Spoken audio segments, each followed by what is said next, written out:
लोगों से कहना चाहता हूं, कम मेक इन इंडिया।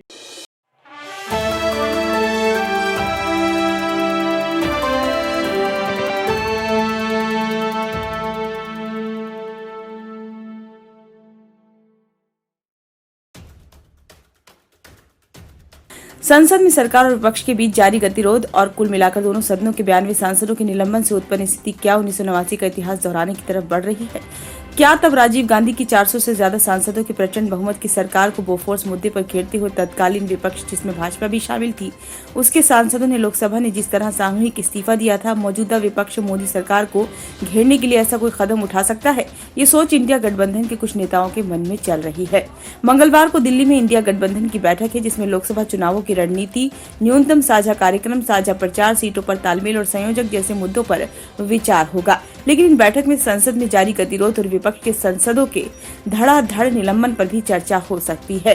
दरअसल 3 विधानसभा चुनावों में भाजपा की जबरदस्त जीत से विपक्ष को झटका लगा था। संसद में सुरक्षा में सेंध के मुद्दे को लेकर उसमें फिर न सिर्फ आक्रामकता आई है, बल्कि कुछ दिनों पहले अलग अलग सुरों में बोल रहे गठबंधन के नेताओं के बीच अब एकजुटता भी बढ़ गई है। इसलिए इंडिया गठबंधन के नेता सीटों के तालमेल आदि के मुद्दों के साथ साथ सांसदों के निलंबन के विरोध में भी कोई बड़ा कदम उठाने पर विचार कर रहे हैं।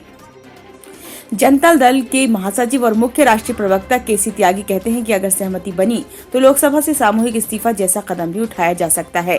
त्यागी कहते हैं, हालांकि अभी इस मुद्दे पर विचार नहीं हुआ है, लेकिन जिस तरह सरकार विपक्ष के नेताओं और सांसदों को निशाना बना रही है, उसका जवाब किसी बड़े राजनीतिक कदम से ही देना होगा।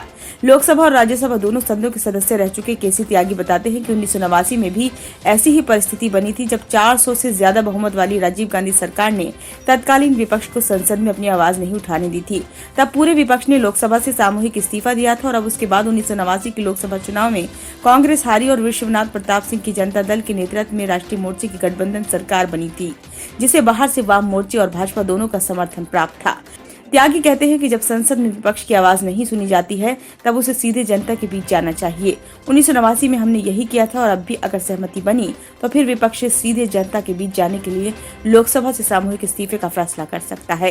कांग्रेस में कोई नेता इस मुद्दे पर खुलकर बोलने को तैयार नहीं है, लेकिन उनका ये कहना है कि अभी कोई निर्णय नहीं हुआ है। जो भी फैसला होगा, इंडिया गठबंधन के सभी घटक आपसी चर्चा और सहमति से लेंगे।